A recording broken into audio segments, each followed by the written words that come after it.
Y ya estamos de regreso con nuestra queridísima Bárbara Negrón, que es la directora ejecutiva del Observatorio de Políticas Culturales y amiga de la casa. Bárbara, qué lujo tenerte nuevamente. ¿Cómo estás? Gracias, muy bien en este día de primavera. ¿Tú sabes que algunas de nuestras conversaciones son de lo más visto de nuestro canal en YouTube? Sí. ¿Viste? Mira, Después dicen que a la gente no le importa la cultura. Aquí le importa, por supuesto que le importa. Pero parece que a los candidatos y a sus comandos no demasiado. Bueno, ahí tenemos un punto que debatir, ¿eh? Entremos al tiro. Tenemos un punto que debatir, porque bueno, lo que me gustaría que viéramos hoy día es un análisis más general, más en profundidad, de lo que hemos venido hablando estas últimas semanas. Estamos a 14 días de la elección. Entonces, ¿qué pasa con las políticas culturales en esta elección? Me tocó escribir un artículo hace poco y escribiéndolo me di cuenta de otras cosas que creo que no habíamos visto bien. O sea, lo primero que tenemos es la sensación de que cultura no está en el debate, ¿no? Y me preguntaba, bueno, cultura...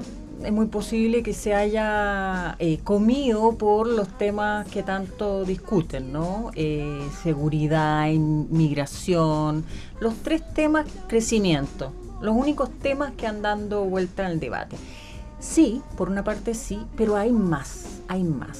Y a propósito también del debate que tú moderaste en Valdivia, que hasta ahora el único que ha sido, digamos, visto por streaming, con una audiencia más amplia, en el Festival Internacional de Valdivia. Que está ahí disponible si lo quieren ir a mirar. Exacto, es bien interesante. En el canal del Festival Internacional de Cine Valdivia. Porque nos muestra algo distinto. Mira, analizando candidato por candidato, me di cuenta que no es tan así como que desapareció el tema, sino más bien desapareció de ciertos sectores el tema.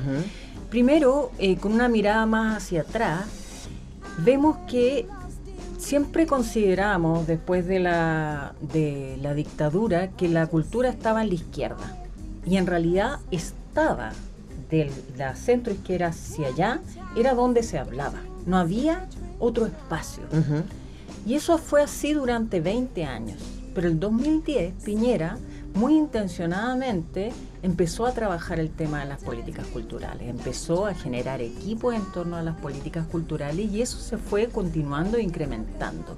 Y desde el 2010, o sea, ya 15 años, que tenemos una derecha tradicional, como dijo Emilio de la Cerda en el debate, con credenciales en políticas culturales. Claro, y esa derecha tradicional en este contexto estaría representada por Evelyn Matei, y exacto, Emilio de la Cerda fue el representante de cultura que fue al debate. Exacto. Quien además fue el primer subsecretario del Patrimonio bajo el gobierno de Piñera. Y antes secretario ejecutivo del Consejo Monumento. O sea, es alguien que sabe. Gente que tiene experiencia en el tema, que ha tenido cargos, entonces ya no es... Que creo que de alguna manera se siente que sigue siendo así. Eso ya no es así. Esa es mi impresión. En cambio, tienes una nueva derecha, ¿cómo se le llama ahora? O derecha radical, que habla de la cultura desde otro lugar, no con las credenciales técnicas, no desde la información, sino que desde otro lugar. Entonces ahí está la pregunta por qué es CAST, ¿no? ¿Qué es hoy el CAST del 2025? Porque sabemos en cultura cuál era su postura el 2021. ¿Cuál era?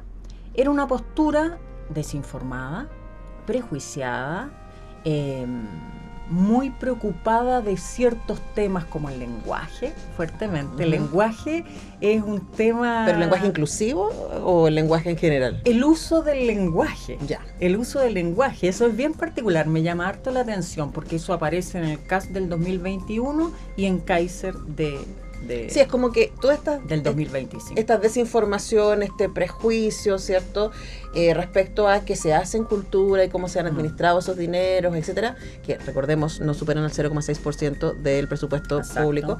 Ese es el discurso de Kaiser, y es como, toma, te lo dejo y yo me muevo un poquito. Sí, sí. Entonces la pregunta es ¿dónde está CAST? Porque tampoco queda resuelto. ¿Hacia dónde se movió? Bueno, exacto, decir que en el debate él fue representado por el realizador audiovisual Víctor Jiménez Atkins. Exacto, un cineasta. Ya, y yo creo que ese representante también nos puede dar algunas luces. Es una persona del sector, del sector cultural. Del sector cultural, digamos, es una persona que tiene una cierta carrera en el mundo del cine, pero si tú lo comparabas con Emilio, había unas deficiencias técnicas notorias, pero logró presentar un discurso, digamos, que no era un discurso que te asustaba tanto, ¿no?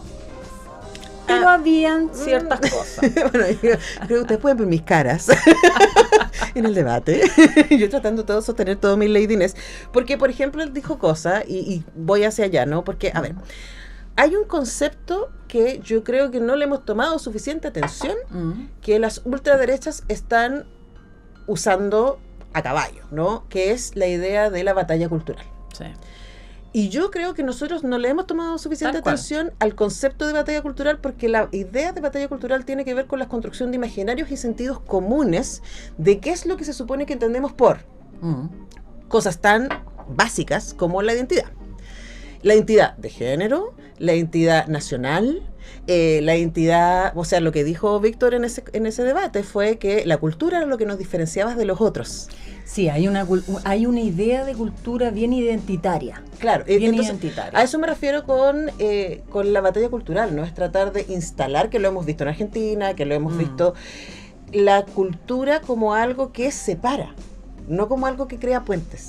Ahora, ese tipo de parada frente a la política cultural también tiene ciertas raíces en otros modelos. Es más bien tradicional, yo diría, al menos lo que se escuchó de esa voz, más bien tradicional que rupturista como es la que plantea Kaiser. Ahí noto cierta diferencia, pero una diferencia que apenas se nota y que no está clara, no está perfilada. O sea, lo que vimos para mí era una deficiencia técnica mayor. Sí. Mayor información. No era una persona a caballo en el tema, con una propuesta No, grande. claro, a ver, llegó Emilio Lasverde, leyó, o sea, ahí se notaba que, ojo, que bastante continuidad, habría que decir, en las propuestas, y en ambos casos, y esto es súper importante, yo creo que de las cosas que por lo menos para mí fueron más importantes de que quedaran establecidas en el debate, independiente de cuál va a ser su relevancia o no, era que ambos proyectos, tanto el de Kast como el de Matei, representados ahí,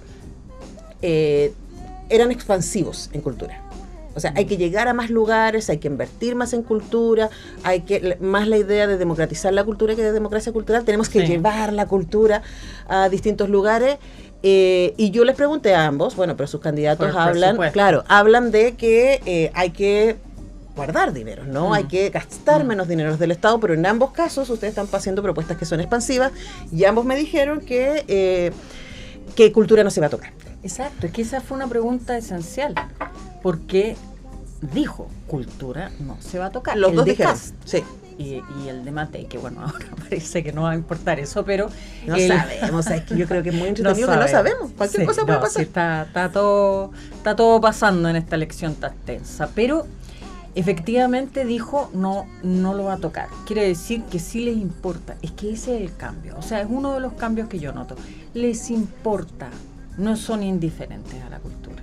Bueno, las derechas no son indiferentes a la cultura, pero hay diferencias dentro de esas derechas. Ya, antes de ir ahí, pero como solo marcar otro punto para que quienes nos escuchan sepa, otra cosa que yo siento que fue importante dejar instalada, independiente de lo que vaya a pasar ahora, es que estamos en pleno proceso de discusión del presupuesto en cultura, y yo ahí les planteé a ambos que ese presupuesto iba a ser administrado por el propio gobierno, o sea, por el próximo gobierno, está propuesto por pero va a ser administrado por el siguiente. Y sí iba a tener apoyo esa propuesta de este gobierno en términos de va a aumentar una de 0,7, va a pasar de 0,6 a 0,7, se supone que esa es la propuesta. Y Víctor Jiménez, representante de Kast, dijo que sí, que los parlamentarios republicanos iban a apoyar, y yo dije, bueno, pero históricamente no lo han hecho, y me dijo, no, yo creo que lo van a hacer esta vez. Bueno, eso es un buen punto, porque si vemos después de las elecciones que el presupuesto pasa sin problemas de cultura, lo que no ha pasado estos últimos años, quiere decir que esa preocupación por cultura, independiente de la orientación que le quieren dar, está. Ahora, ¿Qué significa eso? Significa entonces, ¿dónde perdió fuerza? Mira lo que pasa al otro lado del espectro político. Tenemos 3 candidatos, ¿no? Por supuesto que hay una candidata que concentra parte importante de ese espectro, que es Janet Jara, y que tiene un programa que es sólido técnicamente en términos de política cultural, pero que se demoró en presentar su propuesta, que no ha planteado el tema con mucha fuerza. Que no mandó nadie al encuentro que tuvimos Exacto. en Valdivia, eso fue súper grave. Súper grave y muy decidor. ¿Por qué no mandó a nadie? O sea, y le dejas a la derecha el tema completamente. O sea, estaba representado el debate de cultura como nunca en la historia. Eso sí te lo puedo asegurar.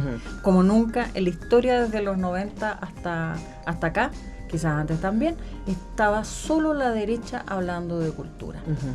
Y ahí veo la diferencia. Entonces, es la izquierda más bien quien ha retrocedido en ese tema, la derecha ha avanzado. No es una ausencia completa, sino es un reordenamiento de los intereses. Y veo que el clivaje en realidad está en los que tienen un dominio técnico del tema y los que no. Y ahí está el peligro, porque lo que está en juego es todo lo que se ha construido.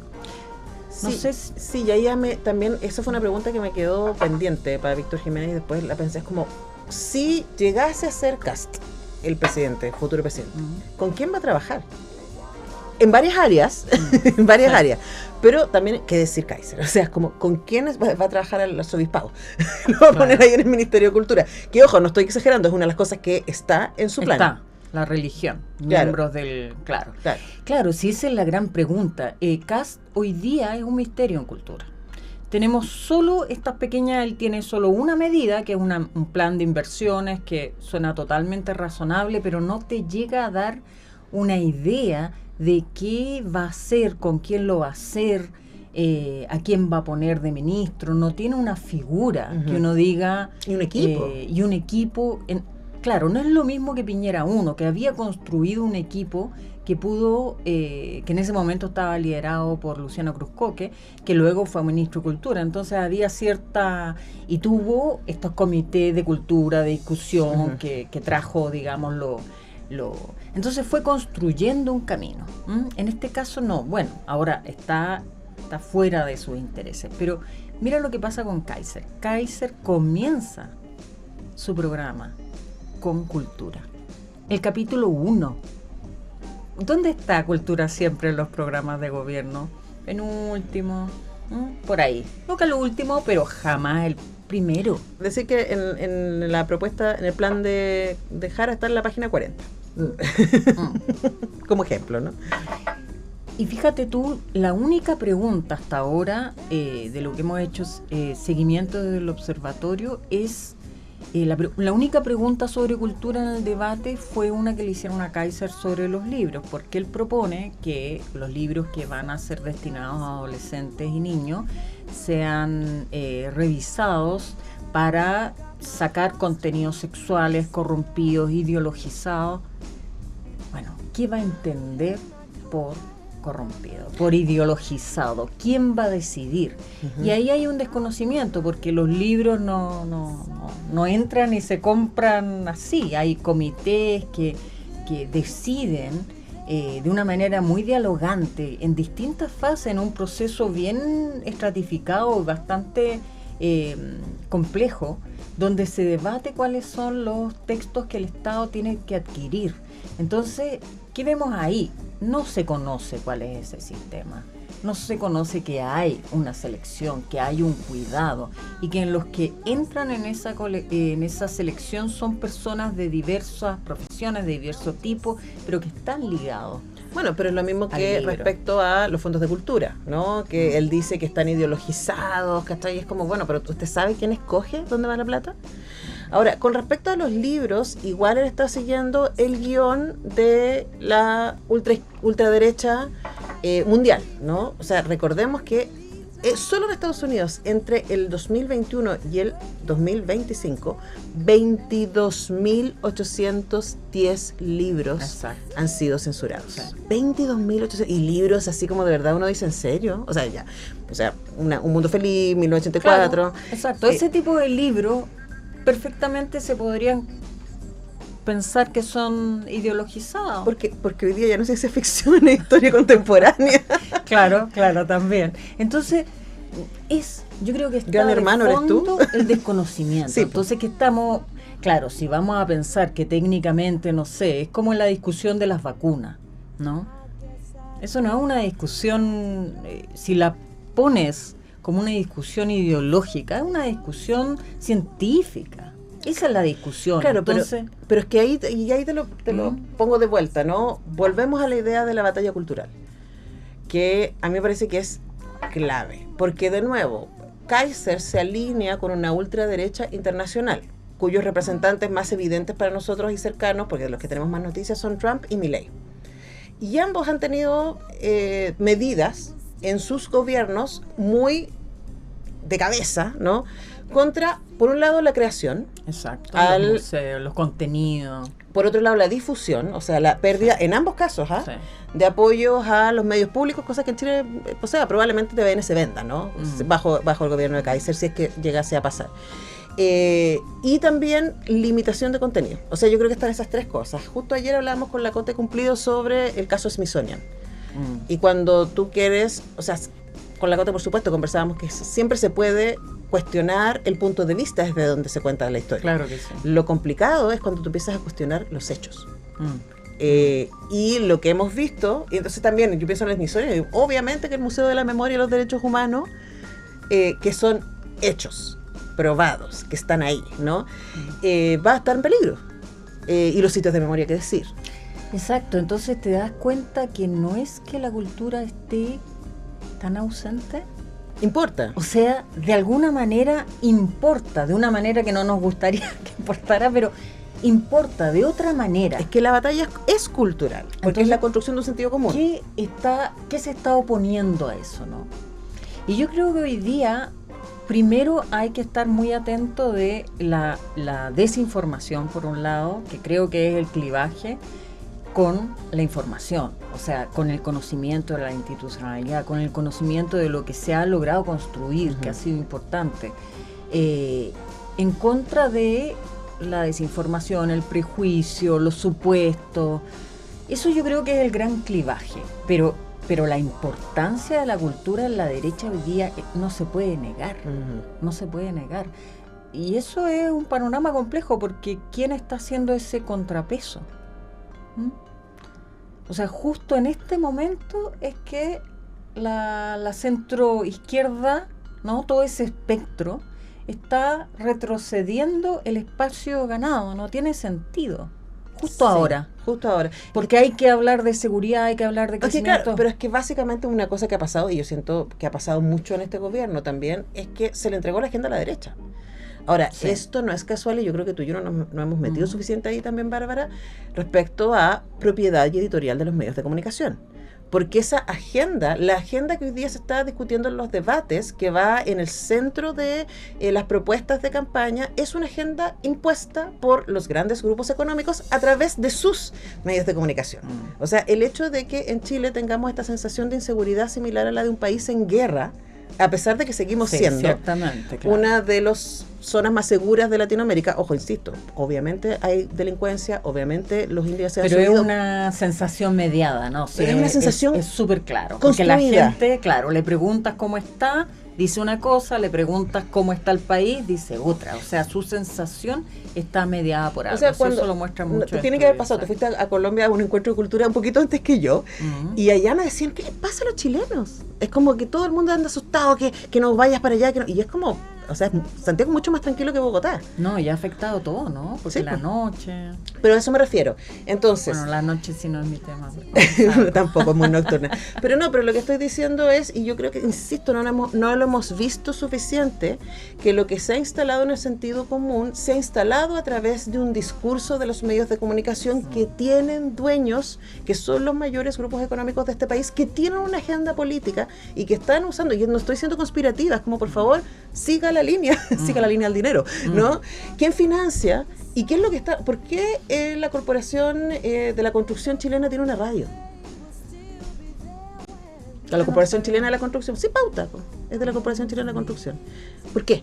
¿No? ¿Por qué cuando sabemos que hoy día el único medio de comunicación, el único canal de televisión que no tiene pérdidas es Megavisión, por qué los grupos económicos siguen sosteniendo Chilevisión, siguen sosteniendo Canal 13 y todas sus radios? Bueno, con mayor razón la generación de contenidos creativos es muy importante, porque también esa es otra forma de crear contenidos y difusión, y ahí están las artes, ahí Claro. están las artes. Es que ahí digo, como para ir cerrando, ¿no? Que siento que el progresismo, voy a ponerlo así porque ahí cabemos muchísimo, pisó el palito de jugar en la arena que puso la derecha.